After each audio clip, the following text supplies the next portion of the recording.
जय हिंद, वंदे मातरम। आज का आपका क्लास होने वाला है नेवी एमआर के लिए और इसका एग्जाम मैं क्लियर कर चुका हूं, तो आपको वैसे ही सवाल बताऊंगा जो कि सीधे आपके पेपर में बनेंगे।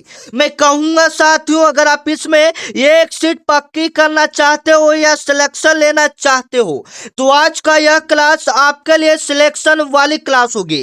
इस वीडियो के अंदर आपको वैसे सवाल बताए जाएंगे जो सीधे आपके 14 और 15 मई के पेपर में हूबहू यही सवाल देखने को मिलेगा। आज का आपका पहला प्रश्न है साथियों, आईपीएल 2024 का खिताब किस टीम ने जीता था? यह सवाल आपके पेपर में बनेगा, आप याद रखोगे। आईपीएल 2024 का खिताब किस टीम ने जीता था? Kolkata knight riders. Option C tick करोगे आप लोग, राइट आंसर। और एक पूछेगा कि किसको हराया था, तो सनराइजर्स हैदराबाद को हराया था, आप याद रखोगे। ये सवाल आपके पेपर में क्यों आएगा साथियों? ये सवाल करंट अफेयर्स के सवाल हैं जो आपके पेपर में बनेंगे और खेल से भी संबंधित प्रश्न है। ये सवाल इसलिए बनेंगे क्योंकि जो कोलकाता नाइट राइडर्स है अभी तक आईपीएल मात्र 3 बार जीता है। आईपीएल कप कितना बार जीता है? मात्र 3 बार। इसलिए आपके पेपर में बन सकता है, आप याद रखोगे। 2012 में जीता था, एक पूछेगा कब जीता था, 2014 में,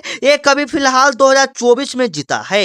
आप याद रखोगे, आपके पेपर में सवाल बनेगा कोलकाता नाइट राइडर्स अब तक कितनी बार आईपीएल ट्रॉफी जीत चुके हैं? आप सही करोगे, 3 बार। और 3 बार यहाँ पर डेट है 2012, 2014, 2024 में। और किसको हराया था? तो सनराइज हैदराबाद को हराया था। और पूछेगा कि जो आईपीएल 2024 का मैच हुआ था वो कहां हुआ था, तो ये चेन्नई में हुआ था। कहां में हुआ था? चेन्नई के चिदंबरम स्टेडियम में हुआ था, आप याद रखोगे। चेन्नई में एक चिदंबरम स्टेडियम है, वहां पर करवाया गया था, आप याद रखोगे। आपके पेपर के लिए बहुत जरूरी सवाल है, ठीक है।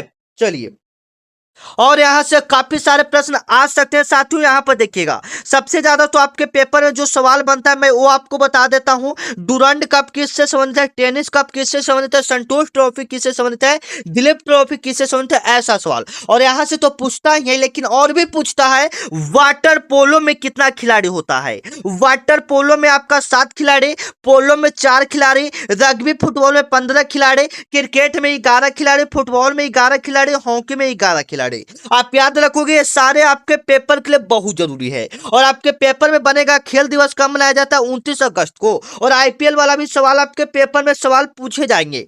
कोलकाता नाइट राइडर्स जीता था, आप याद रखोगे। और यहां से यह भी पूछेगा आईपीएल 2024 का सबसे महंगा खिलाड़ी कौन था, क्योंकि ये सवाल आने वाला है साथियों, आप याद रखोगे। तो मिशेल स्टार्क था। कौन था? मिशेल स्टार्क उसका नाम था। 24 करोड़ रुपए में खरीदा गया था, ठीक है। चलिए, आपका अगला नंबर सवाल है साथियों जो आपके पेपर में सवाल बनेगा नेवी एमआर में, ठीक है। देखिएगा, इंपॉर्टेंट सवाल है, when is world health day celebrate? विश्व स्वास्थ्य दिवस कब मनाया जाता है? आप याद रखोगे, आपके पेपर में सवाल बनेंगे, दिवस से सवाल बनते हैं। कौन सा दिवस से कब मनाया जाता है? ये नेवी एमआर में बनता है। आप लोग का जवाब आना चाहिए, विश्व स्वास्थ्य दिवस कब मनाया जाता है? बिल्कुल राइट आंसर, 7 अप्रैल को स्वास्थ्य दिवस मनाया जाता है। ऑप्शन बी को आप लोग टिक करोगे, बी ऑप्शन आपका क्या होगा? बिल्कुल राइट हो जाएगा, जो सीधे आपके पेपर में बनेगा। और यहां से सवाल बनता है कि विश्व स्वास्थ्य संगठन का स्थापना कब हुआ था? तो आप बिल्कुल सही करोगे, 7 अप्रैल 1948 ईस्वी को। 7 अप्रैल 1948 ईस्वी को विश्व स्वास्थ्य संगठन का स्थापना किया गया था, इसलिए हर साल 7 अप्रैल को विश्व स्वास्थ्य दिवस मनाया जाता है। विश्व स्वास्थ्य संगठन को शॉर्ट रूप में WHO भी कहते हैं। अब आपके पेपर में सवाल बनेगा, WHO का पूरा नाम क्या होता है? वर्ल्ड हेल्थ ऑर्गेनाइजेशन होता है, आप याद रखोगे, जिसको हिंदी में विश्व स्वास्थ्य संगठन भी कहा जाता है। अब यहां पर सारे प्रश्न को देख लेते हैं। ऑप्शन ए को देख लेते हैं, 5 जून। 5 जून को आपका क्या मनाया जाता है? पर्यावरण दिवस मनाया जाता है, आप याद रखोगे। 5 जून को आपका क्या मनाया जाता है? पर्यावरण दिवस मनाया जाता है। 1 दिसंबर को विश्व एड्स दिवस मनाया जाता है, आप याद रखोगे। आपके पेपर में सवाल बनेगा, ठीक है, आप याद रखोगे। 1 दिसंबर को विश्व एड्स दिवस मनाया जाता है, जो आपके पेपर में सवाल बनेंगे। और 21 जून को क्या मनाया जाता है? आप याद रखोगे, योगा दिवस मनाया जाता है। विश्व योगा दिवस कब मनाया जाता है? 21 जून को योगा दिवस मनाया जाता है। और पूछेगा कि विश्व स्वास्थ्य संगठन का मुख्यालय कहाँ था? तो स्विट्जरलैंड में था, आप याद रखोगे। और 2024 में विश्व स्वास्थ्य संगठन 2024, विश्व स्वास्थ्य संगठन 2024 का थीम क्या था साथियों? मेरा स्वास्थ्य मेरा अधिकार। जो मनाया जाता है, जो भी आपका थीम रहता है, जो भी योजना रहता है, हर साल उसको मनाया जाता है और उसका एक नाम दिया जाता है। तो उसी प्रकार से विश्व स्वास्थ्य दिवस 2024 में मनाया गया था। उसका थीम क्या था? उसका महत्वपूर्ण क्या था, काम था? मेरा स्वास्थ्य मेरा अधिकार। आप याद रखोगे, आपके पेपर में बनेंगे तो आप याद रखोगे। आपका अगला नंबर सवाल है साथियों, वर्ष 2024 में भारत रत्न से सम्मानित किए गए कर्पूरी ठाकुर किस राज्य के पूर्व मुख्यमंत्री थे? आपके पेपर के लिए बहुत जरूरी सवाल है, आप याद रखोगे। आपके पेपर में ये वाला सवाल बनेगा साथियों कि जो वर्ष 2024 में भारत रत्न से सम्मानित कर्पूरी ठाकुर को किया गया था, वह किस राज्य के मुख्यमंत्री थे? सबसे पहले तो हम बता दें कि भारत रत्न भारत का सबसे ऊंचा नागरिक सम्मान है, ठीक है।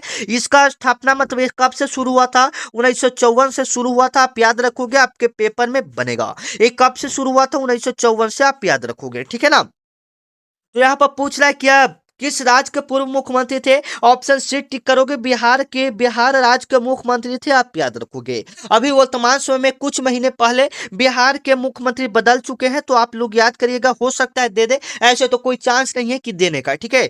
सम्राट चौधरी, कौन है? सम्राट चौधरी, आप याद रखोगे, ठीक है। चलिए, उत्तर प्रदेश भारत की सबसे बड़ा राज्य है जनसंख्या के हिसाब से, आप याद रखिएगा, और क्षेत्रफल के हिसाब से राजस्थान, ठीक है। अब यहां से आपको बनने वाले सवाल दिखाते हैं साथियों, जो कि आपके पेपर में बनेगा।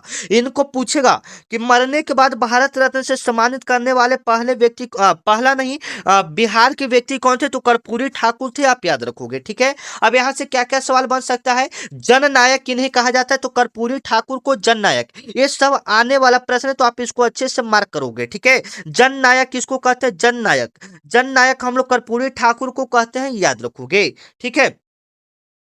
और आपका अगला नंबर सवाल बनेगा, लाल कृष्ण आडवाणी को 2024 में कौन सा सम्मान दिया गया था? तो भारत रत्न ही दिया गया था, ठीक है। भारत रत्न ही 2024 में लाल कृष्ण आडवाणी को दिया गया था, आप याद रखोगे, ठीक है। चलिए, आपका अगला नंबर सवाल है साथियों, जवाब आना चाहिए कमेंट में। सारे टॉप लेवल के सवाल है, जो बच्चे सही करेंगे उनका मानो कि सिलेक्शन पक्का है। मैं आपको पहले बता दूं, इस वीडियो के अंदर 50 ऑब्जेक्टिव क्वेश्चन को आपको करवाएंगे, जो आपके पेपर में बनेंगे, ठीक है। तो 25 आपका जीके का रहेगा और 25 आपका साइंस का रहेगा, टोटल 50 क्वेश्चन। जो बच्चे 25 जीके में 25 क्वेश्चन में से 20 प्लस प्रश्न सही कर देगा, उनको मानिए कि सिलेक्शन पक्का है, ठीक है। और साइंस में भी 25 में से 20 प्रश्न सही कर दोगे तो सिलेक्शन पक्का है। तो चलिए, सारे प्रश्नों को हम लोग करते हैं। Dada Saheb Phalke international film festival award 2024 में श्रेष्ठ अभिनेता का पुरस्कार किसे मिला था? यह जो है अभिनेता को मिलता है दादा साहब फाल्के पुरस्कार। तो यह इंटरनेशनल फिल्म फेस्टिवल अवार्ड 2024 में किस अभिनेता को मिला था साथियों? आप याद रखोगे, ये जो मिला था शाहरुख खान को मिला था। किनको मिला था? शाहरुख खान को। ऑप्शन बी को टिक करोगे और ऐसा सवाल आपके पेपर में बनता है। और किस फिल्म के लिए मिला था? तो उनका एक फिल्म का नाम था जवान। उनका फिल्म का नाम क्या था? जवान। उनके लिए इनको इंटरनेशनल फिल्म अवार्ड मिला था 2024 में शाहरुख खान को। आप याद रखिएगा, आपके पेपर के लिए आने वाला सवाल है, ठीक है। अब यहां से पूछेगा, ये तो आपका जवान मूवी के लिए हो गया, आप याद रखोगे। और इसके अभिनेत्री अभिनेत्री कौन थी? तो नयनतारा थी, आप याद रखोगे। आपके पेपर में ये सारे सवाल बनते हैं। आपको मजाक लग रहा होगा, लेकिन ये सारे सवाल आपके पेपर में आते हैं साथियों। चलिए, आपका अगला नंबर सवाल को देखते हैं कि भारतीय सिनेमा का सर्वोच्च पुरस्कार कौन सा है? तो यही है दादा साहब फाल्के पुरस्कार। सिनेमा में जो भी आप अच्छा करोगे फिल्मी दुनिया में, तो आपको ये पुरस्कार दिया जाएगा, दादा साहब फाल्के पुरस्कार, ठीक है। चलिए, आपका अगला नंबर सवाल को चलते हैं, जो कि आपके पेपर में सवाल बनेंगे। जनवरी 2024 में अयोध्या में रामलला की प्राण प्रतिष्ठा किस तिथि को किया गया था? काफी इंपॉर्टेंट है, जो आपके पेपर में बनेगा। प्राण प्रतिष्ठा किस तिथि को किया गया था? सभी बच्चे को पता है, 22 जनवरी। ऑप्शन बी को टिक करोगे आप लोग, 22 जनवरी। आपका भी जवाब कमेंट में आना चाहिए। और जो बच्चे चैनल को सब्सक्राइब नहीं किए, चैनल को फटाफट सब्सक्राइब कर लीजिएगा, क्योंकि 14 से 15 मई तक हम आपको ऐसा क्लास करवा देंगे, अगर आपने पढ़ाई नहीं किया है फिर भी आपका सिलेक्शन हम पक्का करवाएंगे, ठीक है। क्योंकि हम आपको वही क्लास करवाएंगे साथियों जो आपके पेपर में सवाल बनेंगे। तो सारे बच्चे चैनल को सब्सक्राइब कर लीजिएगा, क्योंकि अब प्रैक्टिस सेट 1 ही स्टार्ट हो रहा है। 14 से 15 मई तक आप क्लास करो और सिलेक्शन को पक्का करो, ठीक है। चैनल को सब्सक्राइब कर लीजिएगा इसलिए ताकि जो भी क्लास हो सबसे पहले आपको पता चलेगा। तो यहाँ पर हो गया 22 जनवरी को रामलला प्रतिष्ठा का आपका क्या हुआ था, प्रतिष्ठा किया गया था, आप याद रखोगे, ठीक है ना। चलिए, और पूछेगा आपके पेपर में अयोध्या जो राम मंदिर है उसके वास्तुकार कौन है, तो आप याद रखोगे चंद्रकांत सोमपुरा। उसका नाम है चंद्रकांत सोमपुरा। आपके पेपर में बनेगा कि जो अयोध्या राम मंदिर है उसके वास्तुकार कौन है, चंद्रकांत सोमपुरा, ठीक है। आपके पेपर के लिए बहुत जरूरी है साथियों, जो आपके पेपर में पूछा जाएगा। अयोध्या किस नदी के किनारे है, तो सरजू नदी के किनारे है, आप याद रखोगे। राम मंदिर का निर्माण किस कंपनी द्वारा किया गया था, तो लार्सन एंड टूर्बो कंपनी के द्वारा किया गया था, ठीक है। और राम मंदिर की कुल ऊंचाई कितना है साथियों, 161 मीटर है, आप याद रखोगे। आपके पेपर में सवाल बनेंगे। आपका अगला नंबर सवाल क्यों चलते हैं, देखिएगा। आपका अगला नंबर सवाल मुद्रा से है। हाल ही में किस देश ने अपनी मुद्रा का अवमूल्यन किया और नई मुद्रा जिग पेश किया, मतलब ऐसा कौन सा देश है, ये तो जानिए कि बनेगा ही सवाल, क्योंकि मुद्रा से बनता है सवाल साथियों। जो बच्चे पढ़ने वाले होंगे मेरे प्रश्न को समझ रहे होंगे कि हाँ यही वाला प्रश्न आएगा, क्योंकि देखिए ये चेंज किया गया है मुद्रा, और वहां देता है यही सब सवाल देता है जो हाल ही फिलहाल में अपडेट रहता है, और मुद्रा ये सबसे संबंधित प्रश्न तो आपके पेपर में बनेगा। आप याद रखोगे कौन से देश का मुद्रा अभी चेंज किया गया है, जिम्बाब्वे। ऑप्शन बी को टिक करोगे साथियों, ऑप्शन बी क्या हो जाएगा, बिल्कुल राइट होगा, ठीक है। ऑप्शन बी को क्या करोगे, सही करोगे, ठीक है। चलिए, और यहां से क्या क्या प्रश्न बन सकता है, सबसे पहले तो सवाल बनेगा जिम्बाब्वे की राजधानी कहाँ है। जिम्बाब्वे की राजधानी, क्योंकि देश और राजधानी से भी बनता है तो आप सही करोगे हरारे। जिम्बाब्वे की राजधानी कहाँ है साथियों, हरारे, ऑप्शन टिक करोगे, ठीक है।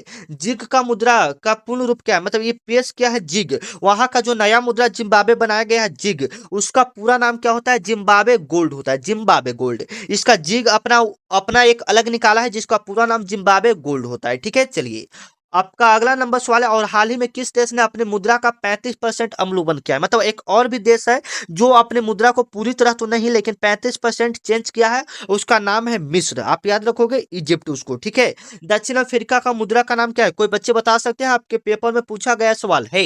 जिनको सवाल का जवाब पता है कमेंट में बताइएगा, दक्षिण अफ्रीका का मुद्रा क्या है। जो बच्चे सिलेक्शन लेने वाले होंगे जिनको पता होगा वही सवाल बताएंगे, क्योंकि आधा सारे बच्चे तो पढ़ाई करते नहीं है। रैंड, आप याद रखोगे दक्षिण अफ्रीका का मुद्रा क्या है साथियों, रैंड। अभी भी आपके पास 8 से 9 दिन समय बचा है। देखिए, जो बच्चे सिलेक्शन लेने वाले होते हैं उनको वो कम टाइम में भी सिलेक्शन ले लेते हैं, ठीक है। बस आप मेरा क्लास को देखो और ऑनलाइन टेस्ट दो, मॉक टेस्ट दो, ज्यादा से ज्यादा आपका स्कोर बढ़ेगा, ठीक है ना। चलिए, दक्षिण अफ्रीका का मुद्रा का नाम क्या है साथियों, रैंड। और नाइजीरिया का मुद्रा का नाम क्या है, नैरा। ये सारे पूछे जाने वाले सवाल है, ठीक है ना। बताइएगा आपको क्लास कैसा लग रहा है साथियों, अगर कोई दिक्कत हो कमेंट करके बताइएगा, क्या उसमें सुधार कर पाए। और बताइएगा क्लास आपको कैसा लग रहा है, खराब लग रहा है, अच्छा लग रहा है, जो भी लग रहा है आप कमेंट में लिख दीजिए, ठीक है ना। चलिए, ताकि उसमें खराब लग रहा है तो हम उसमें सुधार कर पाएंगे, अच्छा लग रहा है तो और भी अच्छा से करवा पाएंगे, ठीक है। चलिए, हाल ही में भारतीय नौसेना के नए प्रमुख के रूप में किसे नियुक्त किया गया, ये भी इंपॉर्टेंट सवाल है जो आपके पेपर में बनेगा।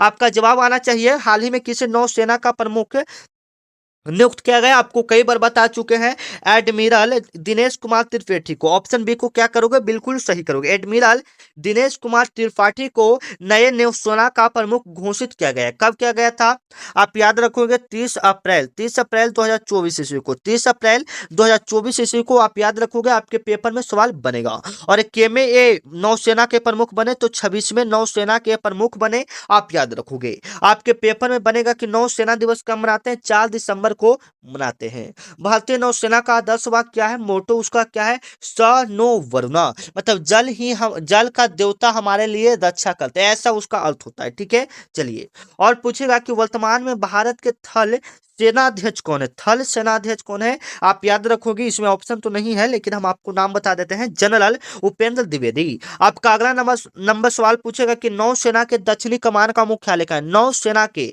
दक्षिणी कमान का मुख्यालय कहाँ है, याद रखोगे कोची। आपका अगला नंबर सवाल है, फादर ऑफ इंडियन नेवी किसे कहा जाता है, फादर ऑफ इंडियन नेवी किसे कहा जाता है, बिल्कुल सही करोगे, छत्रपति शिवाजी महाराज को। फादर ऑफ इंडियन नेवी किसे कहा जाता है, छत्रपति जी शिवाजी महाराज को, ठीक है ना। चलिए, सारे हम आपको आने वाला सवाल बताएंगे। जो बच्चा चैनल को सब्सक्राइब नहीं किया मैं उनके लिए ही बोल रहा हूँ, ठीक है ना। आपका सिलेक्शन पक्का करवाएंगे हम, ठीक है ना, क्योंकि हम सिलेक्टेड हैं, आपको भी सिलेक्शन दिलवाएंगे, ठीक है ना। तो प्लीज चैनल को सब्सक्राइब कर लीजिए और जितना हो सके अपने दोस्तों के पास एक बार शेयर भी कर दीजिएगा। क्यों? क्योंकि आपके बड़े भैया, मान लीजिए यह चैनल एक बड़े भैया के रूप में है आपका, 1 लाख सब्सक्राइबर पर आपका फेस रिवील होने वाला है। ठीक है, तो चैनल को आप लोग फटाफट सभी कोई बच्चे सब्सक्राइब कर लीजिएगा। ठीक है ना। अगला नंबर सवाल है, which city is now as the Manchester of India. भारत का मैनचेस्टर कौन से शहर को कहा जाता है साथियों? आप लोग याद रखोगे, किसे कहा जाता है? अहमदाबाद को। ऑप्शन डी टिक करोगे। अहमदाबाद को भारत का क्या कहा जाता है? मैनचेस्टर कहा जाता है। ठीक है, आपके पेपर के लिए बहुत जरूरी है। ठीक है, चलिए। और उत्तर भारत का मैनचेस्टर कानपुर को कहते हैं, उत्तर भारत का मैनचेस्टर कानपुर को, और भारत का मैनचेस्टर अहमदाबाद को याद रखोगे। और दक्षिण भारत का मैनचेस्टर कोयम्बटूर को। उत्तर को कानपुर, उत्तर भारत का मैनचेस्टर कानपुर को, और दक्षिण भारत का मैनचेस्टर कोयम्बटूर को, और भारत का मैनचेस्टर अहमदाबाद को कहते हैं। भारत का बोस्टन किसे कहा जाता है? अहमदाबाद को आप याद रखोगे। सूती वस्तु की राजधानी का है मुंबई में। पिंक सिटी या गुलाबी शहर किसे कहा जाता है? पिंक सिटी के नाम से कौन सा शहर प्रसिद्ध है? जयपुर आप याद रखोगे। और कमेंट में बताइएगा जयपुर का निर्माण किस शासक ने करवाया था? मैं आपको कई बार बता चुका हूं, जो बच्चे मेरे डेली क्लास को करते हैं उनको पता होगा जयपुर का निर्माण किस शासक ने करवाया था। आपका अगला नंबर सवाल है साथियों, देखिएगा आपके पेपर में बनेगा, विश्व का सबसे बड़ा नदी द्वीप कौन सा? विश्व का सबसे बड़ा नदी द्वीप का नाम क्या है साथियों? सबसे बड़ा द्वीप, नदी द्वीप नहीं, सबसे बड़ा द्वीप का नाम क्या है? ऑप्शन बी टिक करोगे, ग्रीनलैंड। बी, ऑप्शन बी क्या करोगे? ग्रीनलैंड विश्व का सबसे बड़ा द्वीप है, जो आपके पेपर में सवाल बनेंगे। विश्व का सबसे बड़ा द्वीप समूह पूछेगा, यहाँ पर द्वीप पूछ रहा है ना। अब आपका द्वीप समूह पूछेगा तो यह इंडोनेशिया हो जाता है। द्वीप समूह में कौन सा हो जाता है? इंडोनेशिया आप याद रखोगे। भारत का सबसे बड़ा द्वीप कौन सा है? तो मध्य अंडमान निकोबार द्वीप समूह है, आप याद रखोगे, आपके पेपर में सवाल बनेंगे। ठीक है, और यहाँ पर बनेगा, अब सवाल बनेगा कि विश्व का सबसे बड़ा नदी द्वीप कौन सा है? तो माजुली द्वीप है। विश्व का सबसे बड़ा नदी द्वीप कौन सा है? माजुली द्वीप है, जो कि आपका असम में स्थित है। ठीक है, जापान का सबसे बड़ा द्वीप का नाम क्या है? क्योंकि ये सारे आने वाले सवाल है तो याद रखोगे, हुंसू। देखिए, आप मजाक मजाक में सारे प्रश्न को याद कर लोगे तो बहुत अच्छा है, नहीं तो फिर पछताओगे आप। ठीक है, मैंने बताया कि जापान के सबसे बड़े द्वीप का नाम क्या है? होन्शु। चलिए, हम एक दो प्रश्न के बाद आपका टेस्ट लेंगे कि कौन कौन बच्चों को याद रहता है। अभी हम जो सवाल बताए हैं ना, देखते हैं कौन बच्चे एक सवाल के बाद बताते हैं, देखते हैं आपका दिमाग कितना फास्ट है। आगा खान कप, आगा खान कप किस खेल से संबंधित है साथियों? आपका जवाब कमेंट में आना चाहिए। आगा खान कप किस खेल से संबंधित है? आप बिल्कुल सही करोगे, ऑप्शन सी हॉकी को। ऑप्शन सी किसको सही करोगे? हॉकी को। आगा खान कप किससे संबंधित है? हॉकी से। ठीक है, अब यहाँ से देख लीजिएगा जो जो सवाल आपके पेपर में बनेंगे। डुरंड कप किससे संबंधित है? फुटबॉल से। डुरंड कप किस खेल से संबंधित है? फुटबॉल से। रणजी ट्रॉफी किससे संबंधित है? क्रिकेट से, आप याद रखोगे। और टेनिस से कौन सा संबंधित है? टेनिस, टेनिस से यहाँ पर नहीं, टेनिस से नहीं होगा। ठीक है, थॉमस कप पूछेगा तो थॉमस कप आपका बैडमिंटन से। थॉमस कप किससे हो जाएगा? बैडमिंटन से, आप याद रखोगे, आपके पेपर में पूछा जाने वाला सवाल है। चलिए, आपका 11 नंबर सवाल है साथियों, पेपर में सवाल बनेगा, भारत में सशस्त्र बलों का सर्वोच्च सेनापति कौन होता है? आपको कई बार बता चुके हैं, ये डबल रिपीट हो गया है, इसलिए आपका जवाब कमेंट में आना चाहिए कि सर्वोच्च सशस्त्र बलों का सर्वोच्च सेनापति कौन होता है साथियों? आप लोग बिल्कुल सही करोगे, राष्ट्रपति। कौन होते हैं? राष्ट्रपति, प्रेसिडेंट जी होते हैं। ऑप्शन सी को क्या करोगे? टिक करोगे। आप सभी का जवाब भी आना चाहिए कमेंट में। और पूछेगा कि राष्ट्रपति पद का शपथ कौन दिलाता है? तो भारत का मुख्य न्यायाधीश दिलाता है, आप याद रखोगे। वर्तमान में राष्ट्रपति द्रौपदी मुर्मू, और के में राष्ट्रपति हैं तो 15वीं राष्ट्रपति हैं, आप याद रखोगे, आपके पेपर में सवाल बनेगा। ठीक है, चलिए। और भारत की प्रथम महिला राष्ट्रपति, क्योंकि यहाँ से सारे सवाल बनने वाले होते हैं साथियों, तो प्रतिभा सिंह पाटिल। प्रतिभा सिंह पाटिल भारत की पहली महिला राष्ट्रपति थी। ठीक है, 2007 में बनी थी, आप याद रखोगे। अब हम आपका थोड़ा सा टेस्ट लेते हैं, ठीक है ना, बताइएगा, देखते हैं आपका कितना, आपको कितना याद रहता है। मैंने एक बताया था, विश्व का सबसे बड़ा द्वीप समूह, विश्व का सबसे बड़ा द्वीप समूह हमने ऊपर बताया था, बताइए तो थोड़ा सा, विश्व का सबसे बड़ा द्वीप समूह, जो उन बच्चों को याद है कमेंट में बताइए तो। और जापान का सबसे बड़ा द्वीप कौन सा, ये भी बताइएगा, देखते हैं आपका कितना फास्ट है आपका ब्रेन। ठीक है ना, कमेंट में बताइएगा जापान का सबसे बड़ा द्वीप और सबसे बड़ा द्वीप समूह, दोनों जवाब दीजिएगा कमेंट में।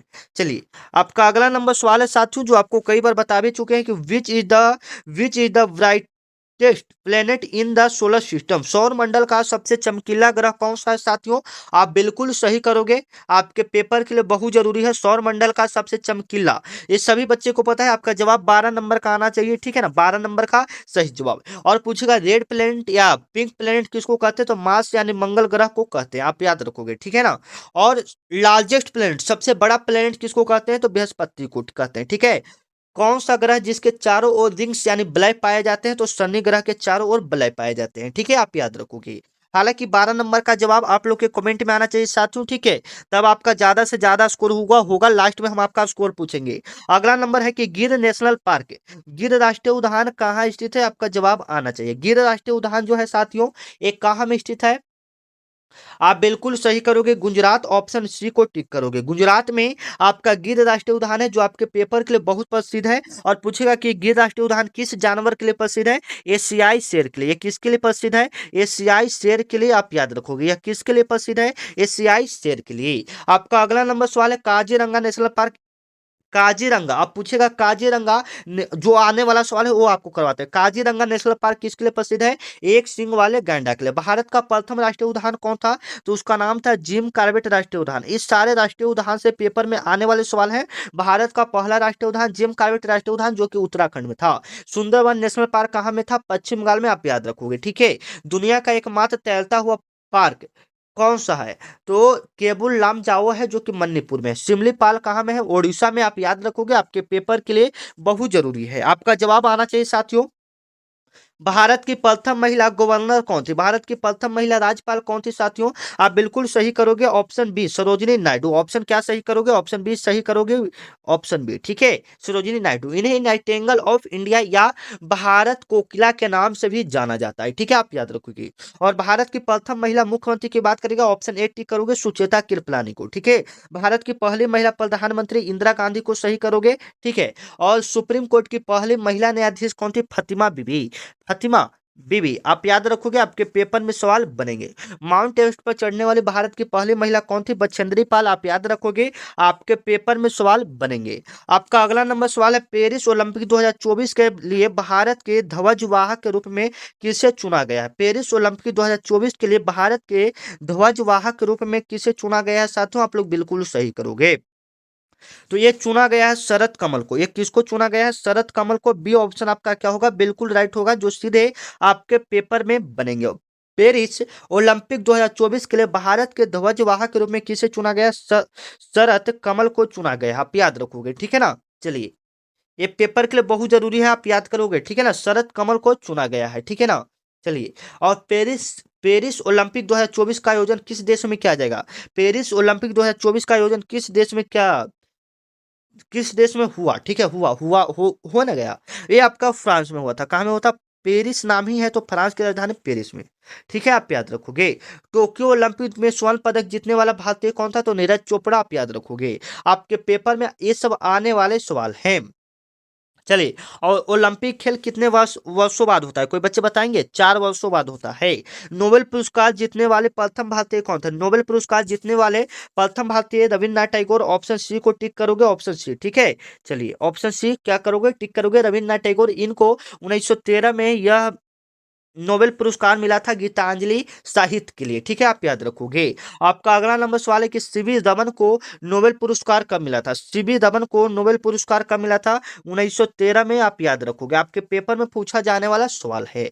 नोबेल पुरस्कार कितने क्षेत्रों में दिया जाता है? आप याद रखोगे, 6 क्षेत्रों में नोबेल पुरस्कार दिया जाता है। ठीक है, और अर्थशास्त्र के क्षेत्र में जीतने वाले नोबेल पुरस्कार कौन थे? उनका नाम था अमर्त्य सेन। क्या नाम था? अमर्त्य सेन। आप याद रखोगे। और महिला की बात करेगा नोबेल पुरस्कार में, तो मदर टेरेसा को मिली था 1979 ईस्वी में शांति के लिए। किन के लिए मिला था? शांति पुरस्कार। ठीक है, आप याद रखोगे।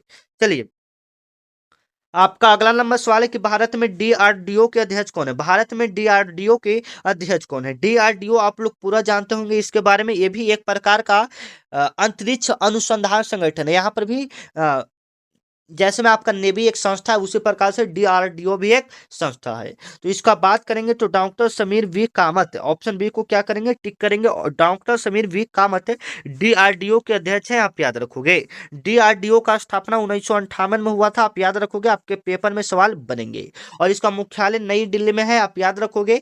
वर्तमान में इसरो का अध्यक्ष कौन है? कोई बच्चे बता सकते हो वर्तमान में इसरो का अध्यक्ष कौन है? एस सोमनाथ है। वर्तमान में इसरो का अध्यक्ष कौन है? एस सोमनाथ है। मिसाइल मैन ऑफ इंडिया किसे कहा जाता है? डॉक्टर एपीजे अब्दुल कलाम को मिसाइल मैन ऑफ इंडिया कहा जाता है। भारत का पहला स्वदेशी परमाणु पनडुब्बी का नाम क्या है साथियों? आईएनएस अहिरंत है। आईएनएस अहिरंत। अपना भारत का पहला स्वदेशी पनडुब्बी का नाम क्या है? आईएनएस अहिरंत, आप याद रखोगे, ठीक है। चलिए, हीराकुंड बांध किस राज्य में स्थित है? साथियों आप लोग क्या सही करोगे? ये महानदी में है, आप याद रखोगे। बी ऑप्शन क्या हो जाएगा? बिल्कुल राइट। राज्य में पूछा है तो ओडिशा। किस नदी पर है? तो महानदी पर, ठीक है। भारत का सबसे ऊंचा बांध का नाम क्या है साथियों? टिहरी बांध। भारत के सबसे ऊंचा बांध का नाम क्या है? टिहरी बांध, आप याद रखोगे, आपके पेपर में आने वाला सवाल है, ठीक है। अगला सवाल बनेगा भाखड़ा नागल। भाखड़ा नागल बांध किस नदी पर है? तो सतलुज नदी पर, आप याद रखोगे। सरदार सरोवर बांध किस नदी पर है? गुजरात। सरदार सरोवर बांध है किस राज्य में है? तो गुजरात में, ठीक है। ऐसे वो नर्मदा नदी पर है। दक्षिण भारत की सबसे लंबी नदी का नाम क्या है? गोदावरी। शिव समुद्रम जलप्रपात किस नदी पर स्थित है? ओ कावेरी। काफी ये बनता है कि शिव समुद्रम जलप्रपात किस नदी पर है? तो कावेरी नदी पर। आपका अगला नंबर सवाल है साथियों, देखिएगा, T20 वर्ल्ड कप 2024 का मेजबानी कौन सा देश कर रहा है? T20 2024 का मेजबानी कौन सा देश कर रहा है? आप बिल्कुल सही करोगे। न्यूजीलैंड कहाँ पर गया? ऑस्ट्रेलिया और न्यूजीलैंड। ऑप्शन बी को क्या करोगे? टिक करोगे, आप याद रखोगे, आपके पेपर में सवाल बनेंगे, ठीक है। T20 वर्ल्ड कप 2024 का विजेता कौन था? भारत। आप याद रखोगे, आपके पेपर में ये सब आने वाला सवाल है। आपका अगला नंबर सवाल देखिएगा, जो कि आपके पेपर के लिए बहुत ही जरूरी है साथियों, आपके पेपर में आने वाले सवाल हैं। गरबा नृत्य को हाल ही में यूनेस्को को अमूर्त सांस्कृतिक विरासत सूची में शामिल किया गया था, यह किस राज्य का है? बताइएगा। गरबा कहाँ का हो जाएगा? ऑप्शन सी गुजरात का। ऑप्शन सी क्या हो जाएगा? गुजरात का हो जाएगा, ठीक है। आप याद रखोगे, आपके पेपर के लिए बहुत जरूरी है। बिहू कहाँ का है? असम का। बिहू कहाँ का हो जाएगा? असम का, आप याद रखोगे, आपके पेपर में पूछा जाने वाला। लावनी कहाँ का है? महाराष्ट्र का। लावनी लोक नृत्य कहाँ का है? महाराष्ट्र का, आप याद रखोगे, आपके पेपर में आने वाला सवाल है। कुचिपुड़ी कहाँ का हो जाएगा? आंध्र प्रदेश का। यक्षगान कहाँ का हो जाएगा? कर्नाटक का। कथकली केरल। मोहिनीअट्टम केरल। भरतनाट्यम तमिलनाडु। आप ये सब याद रखोगे, आपके पेपर में सवाल बनेंगे। आपका अगला नंबर सवाल है कि वर्तमान में भारत के chief of defence staff CDS कौन है? आप बिल्कुल सही करोगे। सीडीएस कौन है अभी? जनरल अनिल चौहान है। बी ऑप्शन क्या करोगे? बिल्कुल टिक करोगे। ऑप्शन बी क्या करोगे? बिल्कुल टिक करोगे। चलो, अब पहला पूछेगा तो जनरल बिपिन रावत। भारत का पहला सीडीएस कौन था? जनरल बिपिन बिपिन रावत है, जिनका मृत्यु वायु दुर्घटना में हो गया था, आप याद रखोगे। आपका अगला नंबर सवाल है कि इसरो का मुख्यालय कहाँ है? काफी सारे बच्चे राइट आंसर दे रहे हैं। इसरो का मुख्यालय कहाँ है? बेंगलुरु। ऑप्शन सी क्या करोगे? टिक करोगे। कब हुआ था? 15 अगस्त 1969 ईस्वी को इसरो का स्थापना हुआ था, आप याद रखोगे, ठीक है। चलिए, इसरो के प्रथम अध्यक्ष कौन थे? तो विक्रम साराभाई थे, आप याद रखोगे, ठीक है। चलिए, आपका अगला नंबर सवाल है साथियों, हाल ही में सफेद शेर किस राज्य के चिड़ियाघर में लाया गया? ये काफी इंपॉर्टेंट है कि हाल ही में सफेद शेर किस चिड़ियाघर में लाया गया है? बिल्कुल राइट करोगे, ठीक है। क्या सही करोगे? मध्य प्रदेश। ऑप्शन बी को टिक करोगे। मध्य प्रदेश में हाल ही में सफेद लायन लाए गए हैं, ठीक है, आप याद रखोगे। और पूछेगा, टाइगर स्टेट ऑफ इंडिया किसे कहा जाता है? मध्य प्रदेश को। टाइगर स्टेट ऑफ इंडिया मतलब बाघों का राज किसे कहा जाता है? मध्य प्रदेश को, ठीक है, याद रखोगे, ठीक है। चलिए, बाघ दिवस कब मनाया जाता है? बाघ की बात कर रहा था। बाघ दिवस आपका 29 जुलाई को मनाया जाता है। बाघ दिवस कब मनाया जाता है? 29 जुलाई को, आप याद रखोगे। आपका अगला नंबर सवाल है ग्रैंड स्लैम। ग्रैंड अस्लम शब्द किस खेल से जुड़ा हुआ है? आप बिल्कुल सही करोगे, टेनिस। ग्रैंड अस्लम किस शब्द से जुड़ा हुआ है? टेनिस। अब यहाँ से जो जो प्रश्न बनेगा वो देख लीजिएगा, ठीक है। सबसे पुराना ग्रैंड अस्लैम टूर्नामेंट कौन सा है? तो विंबलडन, ठीक है। यहाँ पर वो सवाल नहीं आएगा, ठीक है, उसको छोड़िए। अब जो बता रहे वो देखिएगा। सानिया मिर्जा मिर्जा का संबंध किस खेल से? तो टेनिस से ही, याद रखिएगा। चलिए, आपका अगला नंबर और आज का जीके का आखिरी सवाल, उसके बाद साइंस को कवर करेंगे। भारत और किस देश के बीच समुद्र शक्ति सैन्य अभ्यास आयोजित किया जाता है? काफी टफ लेवल का सवाल है, आप जवाब दीजिएगा। भारत और कौन सा देश के साथ समुद्र शक्ति सैन्य अभ्यास? जैसे में आप लोग भी तो समुद्री लड़ाकू बनेंगे, तो वही सवाल पूछ रहा है कि किसके बीच आयोजित किया जाता है। और एक बार कमेंट में सभी कोई बच्चे हुंकार दहाड़ेंगे कि इस बार वर्दी हमारा होगा। सभी कोई बच्चे एक बार लिखेगा कि इस बार वर्दी हमारा होगा, नारा ही हमारा होना चाहिए, ठीक है। इंडोनेशिया किसके बीच? इंडोनेशिया। सी ऑप्शन क्या करोगे? बिल्कुल सही करोगे, ठीक है। चलिए, और पूछेगा कि वरुण वरुण सैन्य अभ्यास किस देशों के बीच होता है? तो भारत और फ्रांस के बीच होता है। युद्ध अभ्यास भारत और अमेरिका के बीच होता है, याद रखिएगा। और सैन्य अभ्यास पूछेगा, समुद्र शक्ति सैन्य अभ्यास, तो भारत और इंडोनेशिया के बीच होता है। अब आपका साइंस का प्रश्न आ रहा है साथियों, साइंस का ज्यादा नहीं 25 प्रश्न हम लोग करेंगे, तो फटाफट सारे प्रश्नों का पहले आप लोग क्या कीजिए, 25 में कितना प्रश्न सही हुआ जीके में कमेंट में बताइए। ईमानदारी पूर्वक बताना है, 10 सही हुआ 10 ही लिखिए, 15 सही हुआ 15, क्योंकि ईमानदारी से बढ़कर दुनिया में कुछ नहीं है साथियों, ठीक है ना। कमेंट में बताइएगा फटाफट 25 में से कितना प्रश्न सही हुआ। लेकिन अगली बार क्या करना है, 25 में 25 से स्कोर करना है। कल आपका सुबह क्लास होगा, क्योंकि अभी हम सुबह शाम दोनों क्लास आपका नेवी एमआर का डाल रहे हैं, एकदम देखिए और इस बार एग्जाम को फोड़ दीजिए, ठीक है। कमेंट में बताइएगा। चलिए, आपका अगला नंबर सवाल है, बल का एसआई मतलब क्या? What is the SI unit of force? क्या हो जाएगा? न्यूटन। बी ऑप्शन क्या करोगे? टिक करोगे। इसमें थोड़ा हम लोग फास्ट करेंगे, क्योंकि वीडियो फिर काफी लंबा हो जाएगा। कार्य का एसआई मात्रक क्या होता है? जूल। सही करोगे। कार्य का एसआई मात्रक जूल, शक्ति का एसआई मात्रक वाट, बल का सीजीएस मात्रक क्या होता है? डाइन, और दाब का एसआई मात्रक क्या होता है? पास्कल। एक याद रखोगे, 1 न्यूटन में कितने डाइन होते हैं? तो 10 के पावर 5 डाइन होते हैं, ठीक है, याद रखोगे। दाब का एसआई मात्रक क्या होता है? पास्कल, आप याद रखोगे। आपका अगला नंबर सवाल है साथियों, देखिएगा, दंत चिकित्सकों द्वारा दांतों की बड़ी छवि देखने के लिए किस दर्पण का प्रयोग किया जाता है? तो बड़ा चीज करके देखने के लिए अवतल दर्पण का प्रयोग किया जाता है, आप याद रखोगे। अवतल दर्पण का प्रयोग करते हैं। और वाहनों के जो साइड मिरर में रहता है, उसमें उत्तल दर्पण का प्रयोग किया जाता है। सोलर सोलर कुकर में अवतल दर्पण का प्रयोग किया जाता है। हजामत बनाने में अवतल दर्पण का प्रयोग किया जाता है, आप याद रखोगे। दाढ़ी बनाने में भी किसका प्रयोग किया जाता है? अवतल दर्पण का, आप याद रखोगे। चलिए, अगला नंबर सवाल है कि किस गैस को हंसाने वाला गैस भी कहा जाता है? किस गैस को हंसाने वाला गैस भी कहा जाता है? तो नाइट्रस ऑक्साइड, लॉफिंग गैस को। इसको लॉफिंग गैस, नाइट्रस ऑक्साइड, जिसका सूत्र क्या होता है? N2O होता है, आप याद रखोगे, आपके पेपर में सवाल बनेंगे। आपका अगला नंबर सवाल है, साधारण नमक का रासायनिक सूत्र क्या होता है? साथियों, आपका जवाब आना चाहिए, साधारण नमक का रासायनिक सूत्र क्या होता है? साधारण नमक का रासायनिक सूत्र बताइएगा। Sodium chloride NaCl। कहाँ पर है? सोडियम क्लोराइड करने पर है, यहाँ पर सी बी ऑप्शन क्या करोगे? सही करोगे। आपका अगला नंबर सवाल है, वायुमंडलीय दाब मापने के लिए किस यंत्र का प्रयोग किया जाता है? आप बिल्कुल सही करोगे, बैरोमीटर का। किसका प्रयोग करते हैं? बैरोमीटर का। और तापमान मापने के लिए थर्मामीटर, और दूध की शुद्धता मापने के लिए लैक्टोमीटर का प्रयोग करते हैं। किस विटामिन को एस्कॉर्बिक एसिड के नाम से जाना जाता है? बिल्कुल सही करोगे, विटामिन सी को एस्कॉर्बिक एसिड के नाम से जानते हैं। अगला नंबर सवाल है साथियों, ध्वनि की तरत्व किस पर निर्भर करता है? बताइएगा कमेंट में, ध्वनि का जो तरत्व है वह किस पर निर्भर करता है? तो आवृत्ति पर, फ्रीक्वेंसी पर निर्भर करता है। ये ऑप्शन आपका क्या होगा? बिल्कुल राइट होगा, ठीक है, आपके पेपर में सवाल बनेगा। चलिए, आपका अगला नंबर सवाल है साथियों, निम्नलिखित में से कौन सा विद्युत का सुचालक है? तो ये तो आपको ऑप्शन देखकर बताना पड़ेगा। 33 नंबर का बिल्कुल सिंपल सा सवाल का जवाब है साथियों, आप लोग कमेंट में दीजिएगा। कौन सा इसमें विद्युत का सुचालक जिसमें विद्युत धारा प्रवाहित हो जाएगा? रबर में विद्युत धारा नहीं प्रवाहित, कांच में नहीं, प्लास्टिक में नहीं, तो किस में? एक ही ऑप्शन बचा, ऑप्शन सी को टिक करेंगे। चलिए, आपका अगला नंबर सवाल है साथियों, जवाब आना चाहिए कि चंद्रमा पर किसी वस्तु का भार पृथ्वी पर उसके भार के डॉट डॉट डॉट क्या होता है? मान लीजिए कि किसी व्यक्ति का पृथ्वी पर भार है 60 kg, तो उसको अगर मून पर, चंद्रमा पर ले जाएंगे तो उस व्यक्ति का भार कितना हो जाएगा? 10 गुना हो जाएगा। कितना गुना हो जाएगा? 10 गुना। मतलब वहां का जो भार होता है, गुरुत्वाकर्षणी भार होता है, 1/6 गुना कम जाता है। जैसे में 60 है तो 1/6 गुना, तो 10, वहां पर 10 kg का वजन हो जाएगा। यहाँ पर आप 60 kg है तो वहां जाएंगे तो 10 kg वजन आपका, ठीक है।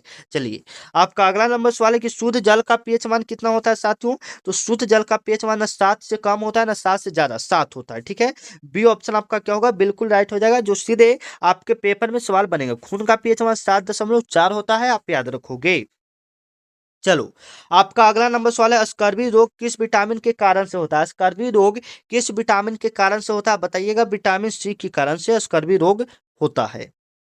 लेंस की क्षमता का एसआई मात्रक क्या है? क्या ऑप्शन सही करोगे साथियों? लेंस की क्षमता का एसआई मात्रक क्या होता है? डाईऑक्टर। बी ऑप्शन आप लोग क्या करोगे? बिल्कुल राइट करोगे।